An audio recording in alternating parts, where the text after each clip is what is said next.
नमस्ते। स्टार्ट करते हैं 41th चैप्टर, दैट इज द्रव्य विशेष विज्ञानी। तो 1/4 अथा तो द्रव्य विशेष विज्ञानी अध्याय व्याख्या श्याम यथोवाच भगवान धन्वंतरी। तो अब इसके अनंतर द्रव्य विशेष विज्ञानी नामक अध्याय का वर्णन करते हैं, जैसा कि भगवान धन्वंतरी ने सुश्रुत के लिए कहा था। तो तत्र पृथ्वी अपि तत्र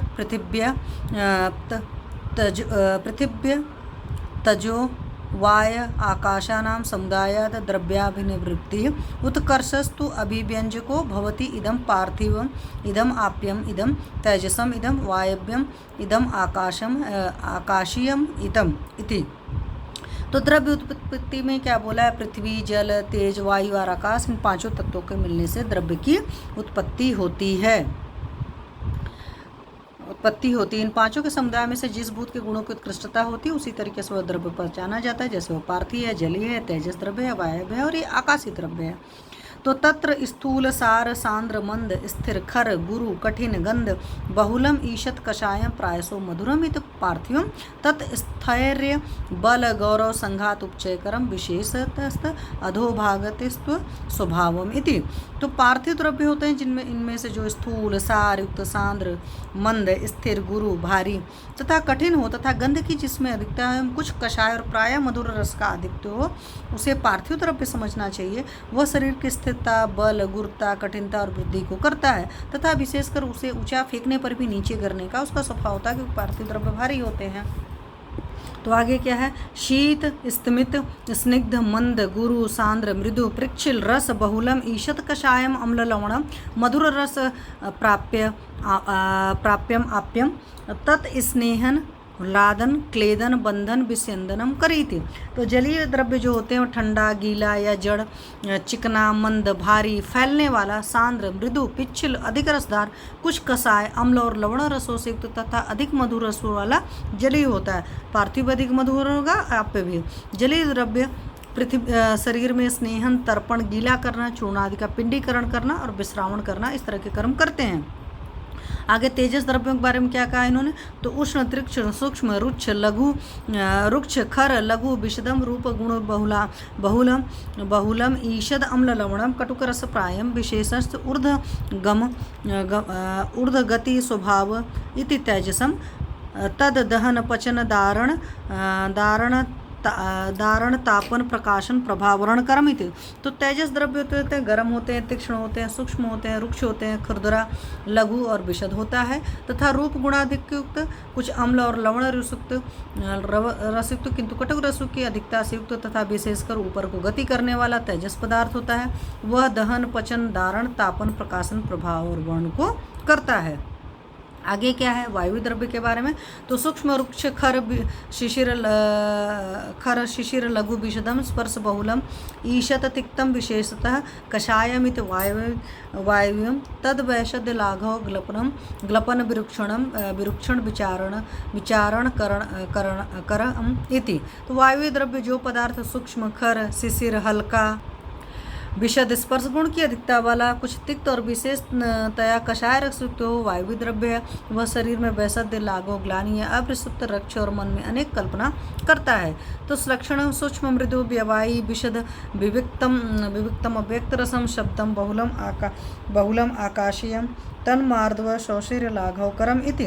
तो आकाशीय द्रव्य जो होते हैं, जो पदार्थ चिकना, सूक्ष्म, मृदु, व्यवायी, विशद, विविक्त, अवय रहित, अव्यक्त रस शब्द गुण की अधिकता से युक्त हो, वह आकाशीय द्रव्य है। यह द्रव्य देह में मार्दव, छिद्रता और लघुता करता है। तो अनेन निदर्शनेन नान औषधीभूतं जगत किंचित द्रव्यम स्थिति कृत्वा तम युक्ति विशेषम अर्थ च अभिसमीक्ष्य स्ववीर्य गुणयुक्तानि द्रव्याणि कर्मकाणि भवन्ति तानि यदा कुर्वन्ति सह काला यत् कुर्वन्ति तदधिकरणम यथा कुर्वन्ति सह उपाय यन्निष्पादयन्ति तत्फलमिति। तो इस प्रमाण से संसार में कोई भी द्रव्य औषधि से भिन्न नहीं है। ऐसा मानकर भिन्न भिन्न युक्त विशेष और अर्थों प्रयोजनों को ठीक तरह से विचार कर प्रयुक्त किए हुए अपने वीर्य और गुणों से युक्त द्रव्य रोगनाशन रूपी कार्य करने में समर्थ होते हैं। वे द्रव्य जब कार्य करते हैं उसे काल कहते हैं। जो कुछ करते हैं वह कर्म है, जिसकी शक्ति या प्रभाव से करते हैं उसे वीर्य कहते हैं, जहाँ करते हैं उसे अधिकरण कहते हैं, जिस प्रकार करते हैं वह उपाय है, और परिणाम स्वरूप से जो कुछ बन पाता है या हो जाता है उसे फल कहते हैं।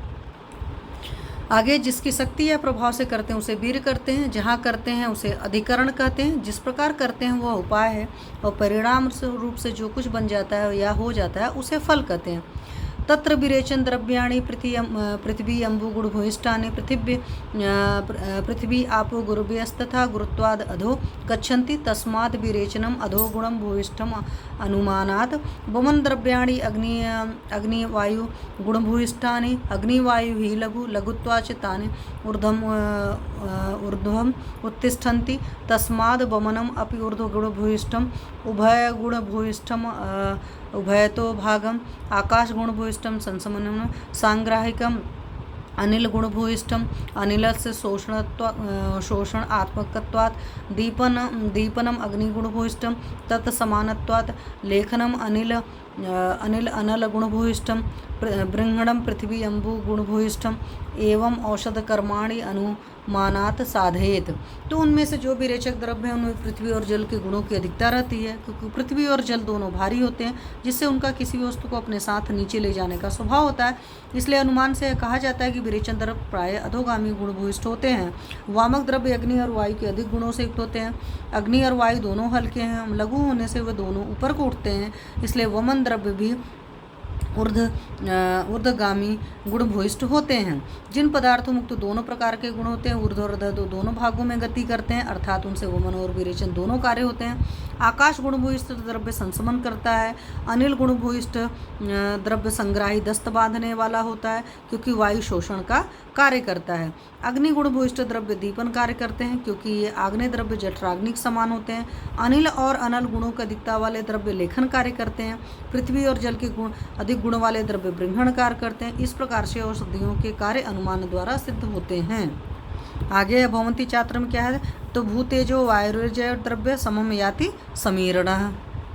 आगे है भूमि अंबुज वायुज पित्तम क्षिप्रम आपनोति निर्वृतम ख तेजो अनिलज श्लेष्मा संयमेति शरीरणाम बियति अपवन जाताभ्याम वृद्धिम आपनोति मारुतः आग्नेयम एवं यद्द्रव्यम तेन पित्तम उदीर्यते वसुधा जल जाताभ्याम बलासः परिवर्धते एवं एतद् गुणाधिक्यम द्रव्ये द्रव्ये विनिश्चितम दिशो वा बहुशो वा ज्ञात्वा दोषेषु चाचरित।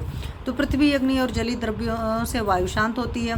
पृथ्वी जल और वायु इन तत्व प्रधान द्रव्यों से पित्त शीघ्र ही शांत होता है। आकाश तेज और वायु इन तत्वजन्य द्रव्यों से मनुष्य का कफ शांत होता है। आकाश और वायु गुणों द्रव्यों से वात वृद्धि को प्राप्त होता है। केवल अग्नि गुण प्रधान द्रव्य से पित्त कुपित होता है।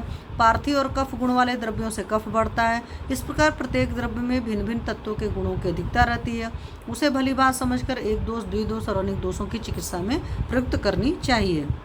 अगला क्या है, तत्र य इमे गुणा वीर्य संग का शीत उष्ण स्निग्ध रुक्ष मृदु तीक्ष्ण पिच्छल विशदास्तेषां तीक्ष्ण उष्णाय अग्नेयो शीत पिच्छल व अम्बु गुणभूयिष्ठ पृथ्वी अम्बु गुणभूयिष्ठ स्नेह तोय आकाश गुणभूयिष्ठ मृदुत्वम वायु गुणभूयिष्ठम रोक्षम क्षिति समीरण गुणभूयिष्ठम वैशद्यम गुरु लघु विपाकावक्त गुणो तत्र उष्ण स्निग्धो वातग्नो शीतम मृदु पिच्छला पित्तग्ना तीक्ष्ण रुक्ष विशदा श्लेष्मग्न गुरुपाको वात पित्तग्न लघुपाक स्निग्धग्न तेषां मृदु शीतोष्ण स्पर्शग्राह्य पिच्छल विशदो चक्षु स्पर्शाभ्याम स्निग्धरुक्ष चक्षुषा तीक्ष्णो मुखे दुखोत्पादनात् गुरुपाक सृष्टबिड़मूत्र तया कफोत्क्लेशेन च लघुर्बिड़मूत्रतया मारुतकोपेन च तत्र तुल्यगुणेषु भूतेषु रसविशेषम् उपलक्ष्येत तद्यथा मधुरो गुरुश्च पार्थिव मधुर स्निग्धश्चाप्य इति।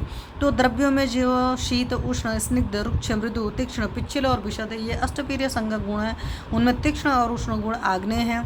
शीत और पिच्छल ये जल गुण भूयिष्ठ हैं। स्नेह गुण पृथ्वी और जल की अधिकता से, मृदु गुण जल और आकाश की अधिकता से, रुक्ष गुण वायु की अधिकता से तथा विशद गुण पृथ्वी और पवन तत्व की अधिकता से होता है।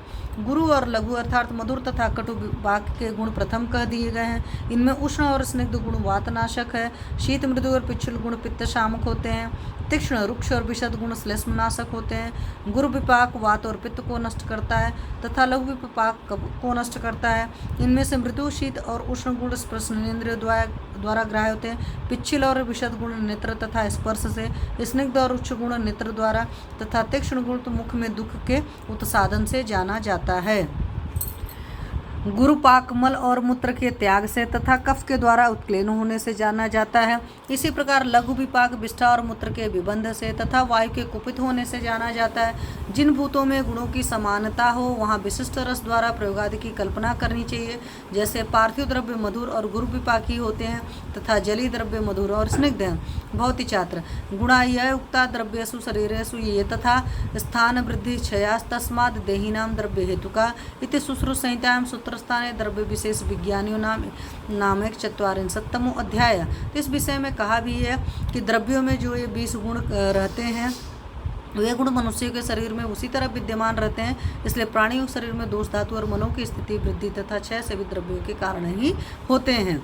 इति आयुर्वेद तत्व संधिकाय भाषायाम सूत्रस्थाने द्रव्य विशेष विज्ञान नामक तमोध्याय। इस प्रकार से सुश्रुत संहिता के सूत्र स्थान के आयुर्वेद तत्व संधिका भाषा का द्रव्य विशेष विज्ञानी नाम 41वां चैप्टर समाप्त हुआ। Thank you.